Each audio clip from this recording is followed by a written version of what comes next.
Episode 11. How to close fast. All right. Go.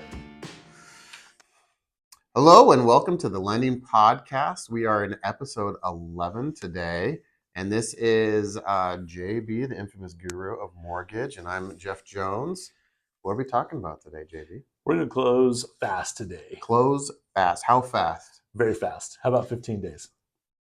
Can we do it in 14? We can do it in 14. We can do it in 10, Shave actually. a day off. We could do it in 10. There's all kinds of options. Let's get into how and why and what it takes. All right. That's awesome. Well, it's a recent success story. We had a contract come in March 11th, and it was an April 4th closing, and we're going to close March 27th, and we could have closed March 25th, but the schedules didn't line up for everybody to do that March day. So 11th, March contract. 11th, contract. March 25th, could have been a closing. Love it. So That's 14 fast. days. It's That's going to be fast. 16 days as it shakes out. Yeah. So let's unpack that. I mean, what does it take? Because we get this question a lot, right? We get the question, how fast can you close? How fast can you close?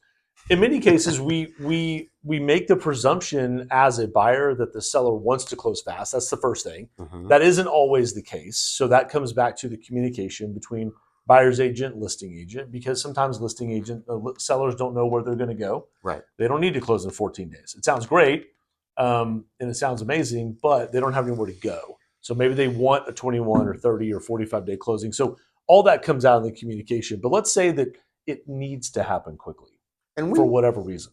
Just for people to understand, I prefer things to close fast, right? I don't want things sitting for a while.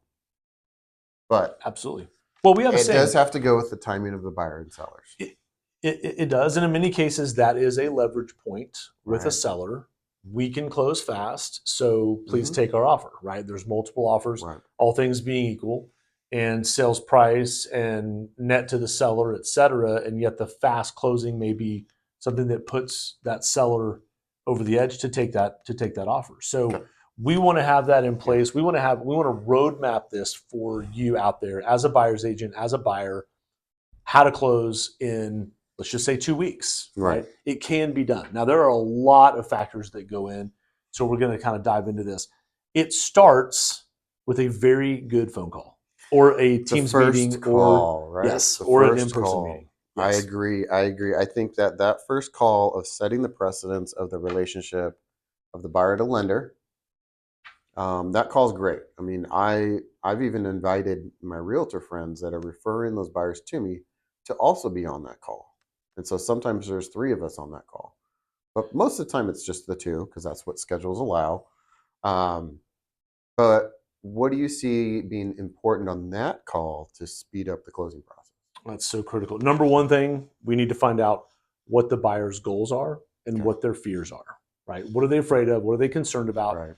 What do they feel like is holding them back? And then what are their goals? And if they're in that I got to close fast mode, they're motivated in most cases, right? So we love that. I always tell my clients, we're going to go at your pace. If you're in a hurry, we're definitely in a hurry. If you're not in a hurry, we're not in a hurry, right? Because it all really comes back to meeting your goals. And so not everybody's in a hurry, and that's okay, right? And some people say they're in a hurry, but never really do what you're asking them to do. This is true. So This they're is not true. filling out an application. They're not sending in, their pay stubs when we need them. So they're saying, yeah.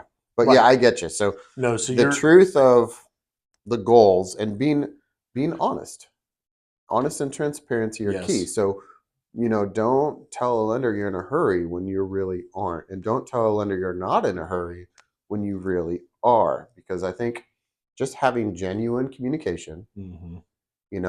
respecting each other's time by being honest and transparent and getting all that on the table in front of you, just being on the same page, right? Being on the same page. Absolutely. And that's that first call, usually 20 to 30 minutes. Right. We're filling out a client profile. We're gathering information. We're asking questions. We're uncovering what the borrower's goals are. And of course, how they found out about us. In many cases, it's from one of our real estate agent partners who has referred the client to us. It might be a past client that we've had or a referral from a past client. Those are the most common, or one of our trusted industry professionals, financial advisor, CPA, et cetera. So once we know what the client is wanting to accomplish, then we need to give them direction, and we need to Yeah. give them the next steps. And so we know that for our clients that have been through the process before, sometimes it can be a little loosey, right? It's like loosey goosey. We're gonna send some stuff in. We're gonna, yeah, I've done this before. Like, I know I'm good. I got a good credit score, and it's not really buttoned up on the front end tightly, and Right. it needs to be. And so whether you've bought 10 houses or never bought a house, going through this upfront process, getting the documentation complete, having that first call, letting us know your goals, and getting the foundation laid is key. The next step is documentation. And I just, before we get to that next step, one of the things I kind of want to let people know about is overcoming challenges. As a lender, our job is overcoming challenges. One of the hard parts is sometimes we talk to people, and human nature is you want to put your best foot forward. You want to speak well of yourself.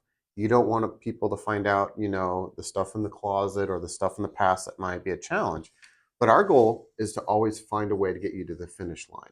So we want to overcome those challenges. So if you have things that you're afraid to talk about because you're embarrassed or you don't know if it's going to be a problem, you hope it doesn't. If you don't talk about it, maybe it never comes up. Um, we go through a lot of discovery, different kind of phases with our underwriting, and so stuff does come up that we find out from the past. So especially on credit reports, a lot of stuff pops up. Stuff pops up with title searches. So my point is, don't be afraid to talk about things you think could be a challenge That's down the right. road. So whether it's like, Office of Attorney General issues, bankruptcy issues, credit issues, you know, other issues of past relationships or past properties you might have had that had problems, late mortgages. If we know about that in that initial call, we are on your side to overcome that challenge right away. That's such a good point. It's so important because here's the thing: we're going to find out anyway. Yeah, We're going to find out. right, It's going to surface.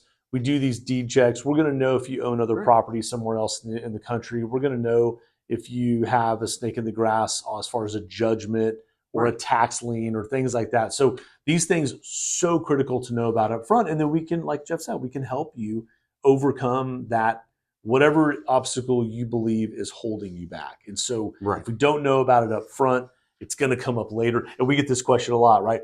Why does stuff come up at the last minute all the time? Why are there things that come up at the Because last minute? we Well, don't know what we don't know. that's right. Sometimes it's because of it.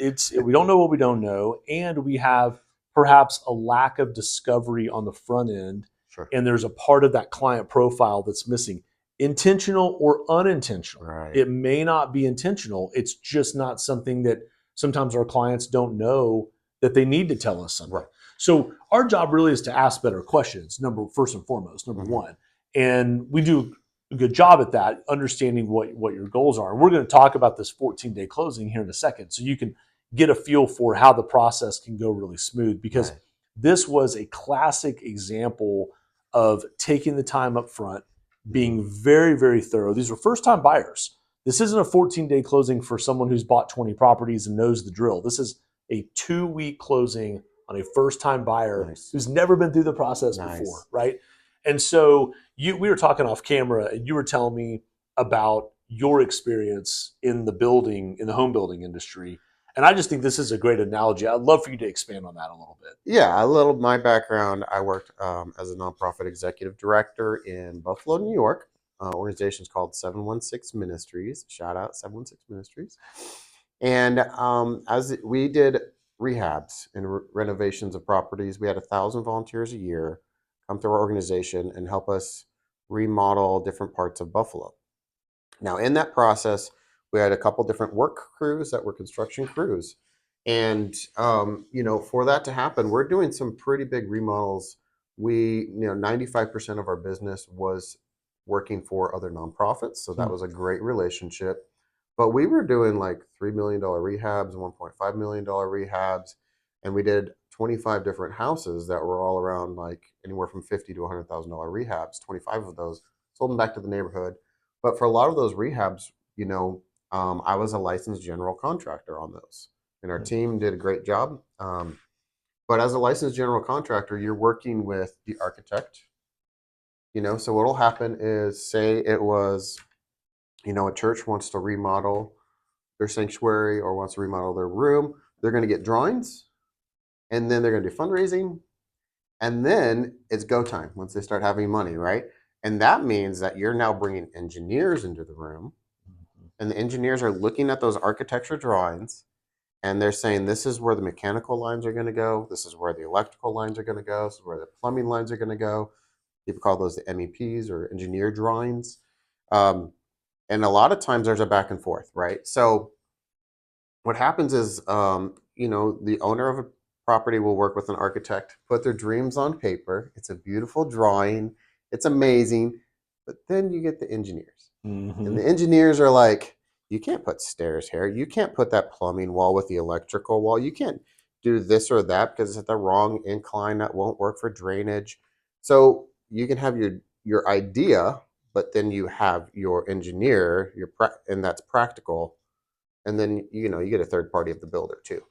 But it's almost like in the lending process, that upfront phase is almost like we're the architects, Absolutely. right? We're putting your dreams on paper, we're creating a plan, but until you're under contract, we can't really do those engineer drawings of the exact details of where every line goes, That's true. right? And so it's almost like there's two separate structures and two separate phases on that. Well, exactly. And we talk about that's the borrower approval Right. versus the property approval. And so Right. that analogy is perfect because you have this vision of how you believe it's going to go. And then in practicality, when you get into it and you Mm-hmm. find a certain property, and we're going to unpack this in a second, the type of property that you buy may change your financing, which changes the plans. So then we're doing a pivot, right? Yeah, just like in my job, I mean, houses, we probably would go through about 4 revisions of architectural drawings, but in commercial properties, we went through at least 12 revisions of architectural drawings. That's a lot. And it's similar as we progress through a mortgage. Yep. There are pivots that have to happen, Yeah, yeah. right? And so to just recap this, right? We've had a really good conversation with the client. Good. We've gotten documentation in. We've reviewed paycheck stubs. We've reviewed W-2s. We've reviewed all of your borrower documentation. We understand how much you're going to put down. We have the assets in place. We have the sketch of how this is going to go to closing, right? Mm-hmm. You haven't found a property yet. So now you go out, you find a house. In this case, with this 14-day close, it was a fairly vanilla deal. It has to be for the most part to close in 2 weeks. So they're Unless it's a TBD underwrite, exactly. That's true. which is a whole That's right. another conversation for another We podcast. could get into that later. Yeah. So, then these folks are putting 10% down. So they found a single family home. It's 10% down. They've been through the process.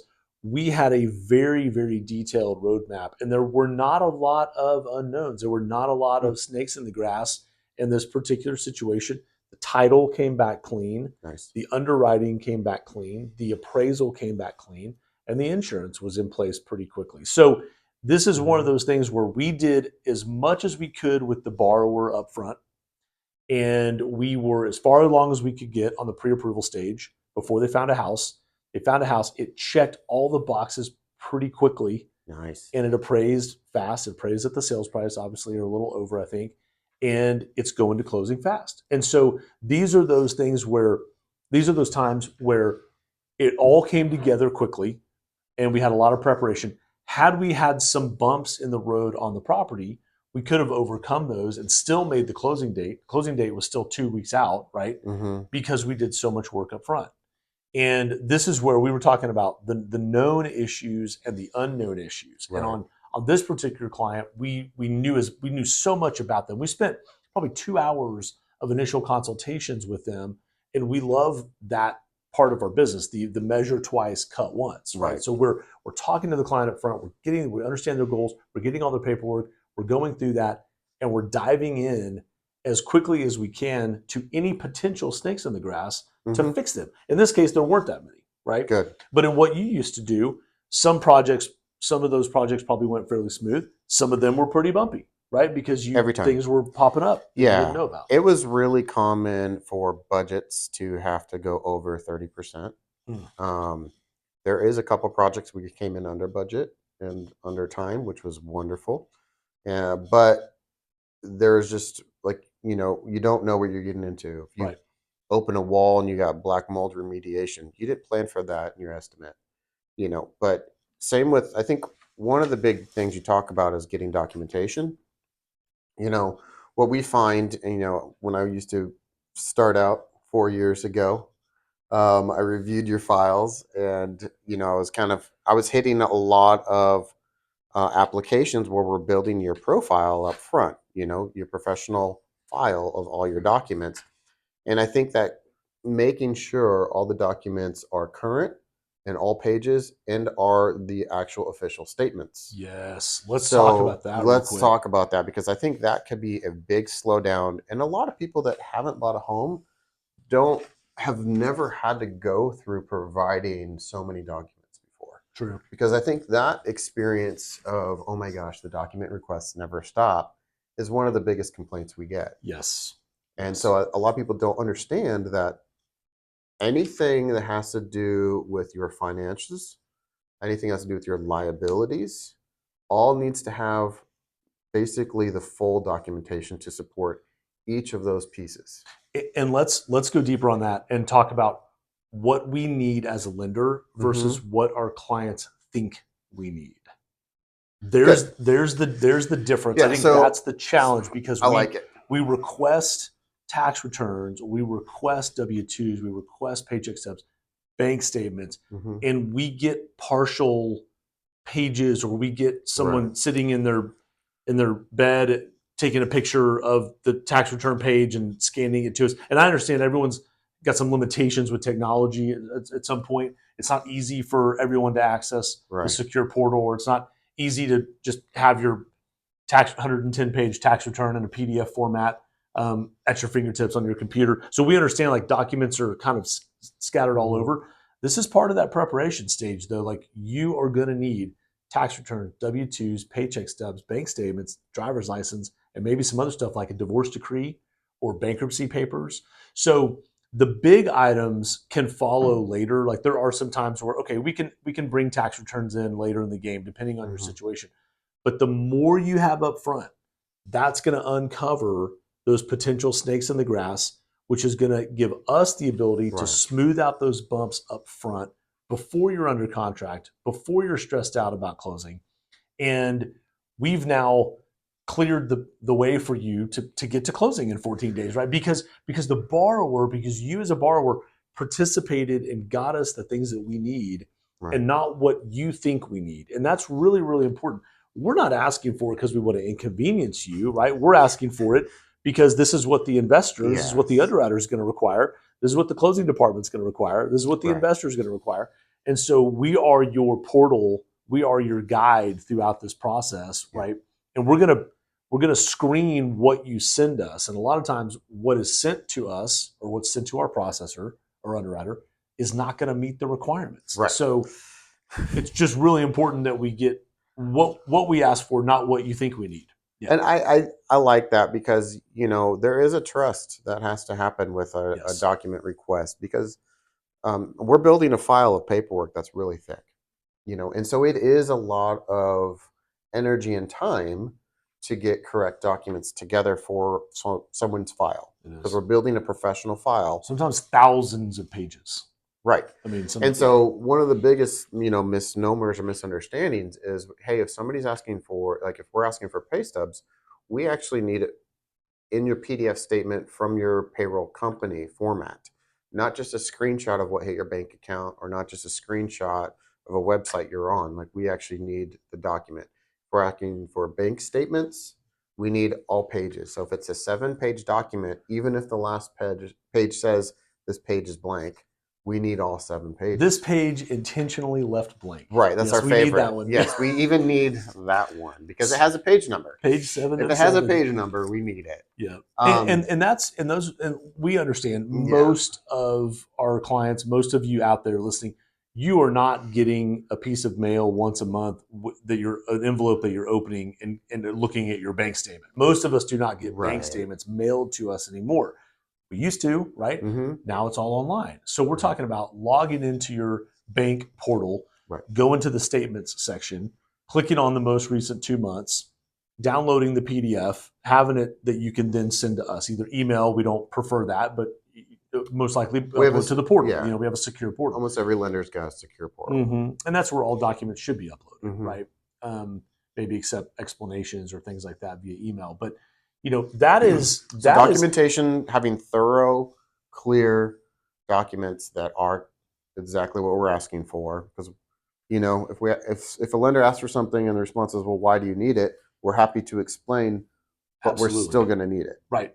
You Right. know, And so making sure those come on time, come quickly, yes, and the then thoroughness, the completeness. right. That's good. That's the critical piece. And again, the whole topic here is how to close fast, right? If you want to How to close close slow, we can do it kind of the slow and painful way, right? And Yeah. just kind of piecemeal stuff in, and we can get snapshots And so far I cut you off, but Yeah. so far we've been talking about the lender, right. the lender requirements. But there are plenty of third parties involved in this That's true. transaction. Let's talk a little bit about that. Yeah. So once you hit contract, by the way, some of the stuff we're referencing is also found on episode 3 Yes. about the pathway to close. And feel free to watch that. It's great. It goes into more detail about what to expect on each timeline down the way, the process milestones.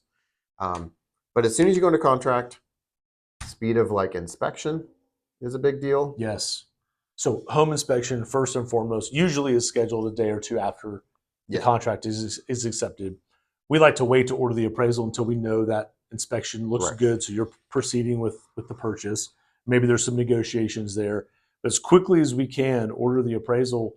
We're ordering title work. We're ordering the appraisal. We like our clients to get homeowners insurance in place really early in the process up front, because those are also those costs have increased recently, Yes. Right? Homeowners insurance costs. So just knowing before you get too deep into the process, what is my home insurance going to cost on this file? Yeah. So timing of a quick inspection, honestly, a quick appraisal, which, in our industry used to be, 10 business days. But if you're doing a quick close, we have to basically maybe offer a little bit more money to an appraiser to do a rush on it. Yeah, we need it in 3 to 5 days, perhaps. Which is available, Mm-hmm. but it does have a little bit more of a price tag. It could, yeah, it could. So spending $525, it might be $625, or it depends on the property. That's right. If there's a lot of acres, it's going to go up. If it's commercial, it's going to be different. Yep. But anyway, and then your insurance, sometimes it takes a day or two to get a binder. That's right. Right. Depending on the company. Mm-hmm. Yeah, and not only are they quoting you a price, you have to agree to the price. So they need a response before they release a binder too, right? Yeah, and I think there's confusion really about when do I start talking to insurance companies. I would be talking to insurance companies. Soon you're on a contract. If you find a property that you like and you think you might want to put an offer in, it might be a good call to your insurance company to say, what would the policy be on this house? You don't have to be under contract to get a quote. Just a quote. Right. But certainly we need it after the contract is in place. We need it pretty quickly. Within a few business days is ideal. Right. Good. So title. Talk title. What kind of slowdowns does title see? So a lot of times when the listing agent takes on a seller, right, to sell their home, and they usually open title with a title company. This is really sometimes before the property even goes live. For the MLS. Before it hits the MLS. So the good thing about that is the title company has a head start on us. Yes. And they could find any potential issues with the property before it really even goes live. So let's just presume that they've opened title, it looks clean, and now we're under contract. Very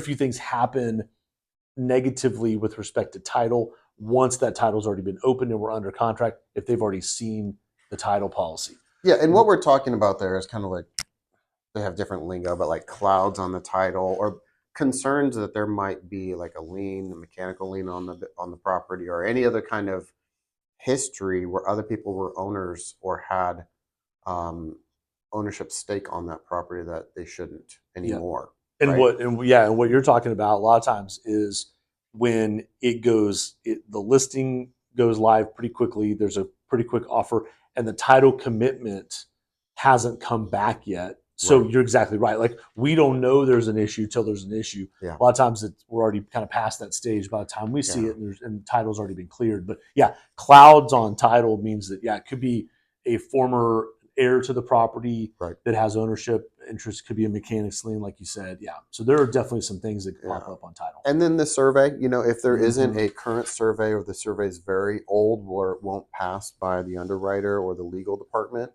then we might need an updated survey. And sometimes surveyors are booked pretty. It all depends on where the location of the It property depends is. on, If it's yep, out in the boonies, it's going to take a surveyor a while to get out there or plan that trip because it's longer than just a drop by.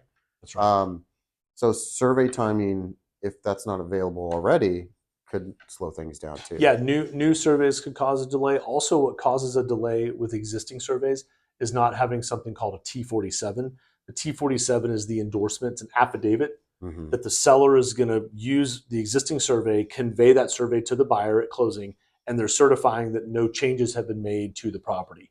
And so a lot of times that Right. survey may be 4, 5, 6 generations old, or Yeah, it doesn't faxing have the is new pool or the garage on the property right. like it used to. That's a problem. Yeah, that could be a Yeah. problem. But it has to be legible. It has to have an official seal from the survey company, the land survey company. So there are some things that Right. the sooner we can see that documentation up front regarding the Yeah. property, the better, because then we can order new surveys if we need to, and kind of check that box. If the existing survey works, it could save the buyer some money. The seller can convey the survey to the buyer. That's actually more common, I'd say, than getting a new survey, but it doesn't always work that way. And there's what we talked about is making sure you're approved with the lender. All the documents have been submitted and reviewed to your lender. You got your home inspection done, signed off on, appraisal done, signed off on, title search and survey done, signed on, insurance completed and binder ready, and then final underwriting is basically like that last step, That's right. right? And then there's a timing of the closing disclosure. You want to talk about that a little bit? Yeah, the closing disclosure is key. So this is a 3-day compliance window. Right. This really surfaced about 3 a decade, business days. 3 business days, right? It surfaced about a decade ago. Saturday counts as a business day, though, in our industry, which is kind of interesting because if you think about So it, nice. many banks are open on Saturdays, Right. right? So Sunday does not count, but Saturdays do. And so if we want to close have a borrower closing on a Friday, the deadline to get that document out is Tuesday, right? If we want to have a closing on a Wednesday, the deadline really is a Friday before. And so before that happens, all of everything else we talked about, title appraisal, all that has to have been finalized That's right. and like reviewed, not just done, but also like reviewed and checked off. Yeah, the loan for sure has to be approved. So through underwriting. we need to get a clear to close before the CD goes out. In most cases, we can make some exceptions, of course, but yeah, in most cases, we'd like to have a clear to close, which means all documentation, borrower documentation, and property documentation has been cleared. Underwriter gives the go ahead. We love those 3 words: clear to close. 3 of our favorite words in the industry. Happy. And it's always second to funding, which is after the loan is closed and funded. But yeah, once we get that closing disclosure out, then that is the timeline, starts the timeline. Borrower has to sign, acknowledge that closing disclosure so that it starts the clock and we can close 3 days later. So if the borrower never acknowledges receipt of the disclosure, then closing can never happen. Within 3 business days. That can cause delays. So that's a big deal that people don't understand. So that's so true. And it comes back to the borrower involvement in this whole thing. Right. How to close fast. We need maximum borrower engagement, maximum borrower participation, and buyer participation. And here's the truth. We know you're busy. Like, everyone's busy. Everyone's got a full-time job. Especially when you're moving. Yeah, you've got family commitments, you've got work commitments, you've got social commitments. I mean, there's so much that you're handling and dealing with. Then you add on this purchase loan process and you're going through buying a house and all these touch points. So we understand, closing in 15 days is not the norm. It's not the norm. Norm is 30. Because of all the variables. The norm's probably 30, exactly. Yep. But can it happen quickly? Yes. And how does it happen quickly? We just kind of walked you through that. And so that's what we need to know. It goes back to that very first conversation. Starts at the beginning. Yeah, we're in a time crunch because we do obviously have clients that are in a time crunch. They're in a really poor housing situation right now. You were in a poor housing situation when we closed on your Oh loan. my gosh, we closed that in 18 days. Yes. So my wife and I, when we bought our house here in Austin 5 years ago, oh my Wow. gosh, 5 years ago in March, which is March now. Yeah. So we were in an apartment that ended up having black mold in it. And so obviously we get out of there because we're all getting sick and the kids. And we were already looking, but we weren't looking even in the town we were looking at. So then we found a great real estate agent, shout out Jason Soto. And we found a house, got under contract, and Jason introduced me to you. That's right. And that's how we met. And I'm like, you need to work a miracle for us because we have to close fast. And think we about the steps that we just ran through. all that You followed in 18 that to a days. T. Yes. Like, I mean, as a buyer, Very a motivated buyer, very smooth closing. you followed it to a T. And so, Yeah. you know, that's what I come back to. What makes a closing go fast? It's the client. It's Speed the of the client. borrower. I mean, Right. yes, you've got to have the lending infrastructure behind you where underwriting turn times are Right. fairly quick. You've got to have a processor that is moving quickly. You've got to have really good, complete communication. And that's the system that we've built here to help facilitate that if those are your goals. But like I said, if you're in a hurry, we are too. If you're not, we're not. And so it's really important to understand that. But that's a roadmap to how it happens fast. And it could have been faster. It could be 10 days, right? So there are dials we can turn to make things go quicker. Where I believe borrowers get hung up a little bit, where agents potentially get hung up, and lenders is we don't come together and set proper expectations based on Right. what we have to work with. And we have a whole nother piece that we alluded to, which is if you've already been fully underwritten with our TBD underwrite process, then we can close even faster. So we had a client, they closed in 13 days. So they were going to buy one property. They had foundation issues after the inspection. Oh man. And so they pivoted. But during that time, we fully underwrote them, ready to purchase that home. For the next property. And so when they pivoted to find the next property, we closed that one in 13 days. Yeah, that's awesome. You know, because they were fully underwritten. But you can do that even before you find a property. Yeah. So important. So we love this topic because we get the question all the time, right? Yeah. We get the question, how fast can you close? And it depends on how fast the buyer can get us all their documentation, how communicative the agents are, how fast the lending team is working and prepared to move quickly. And so it can happen really fast. So reach out to us if you have other questions on this. I mean, this is one of those topics that it's not for everybody. Not everybody's trying to close in 2 weeks, right?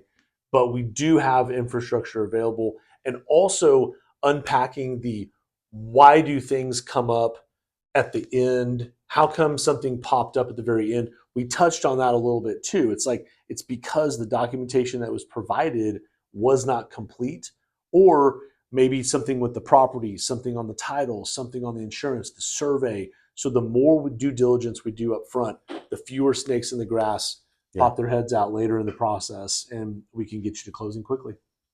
Good. Yeah.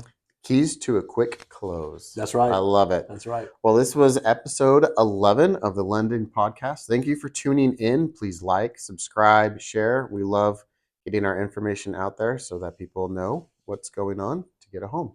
Absolutely. Take care. We'll see you soon. Take care. Bye.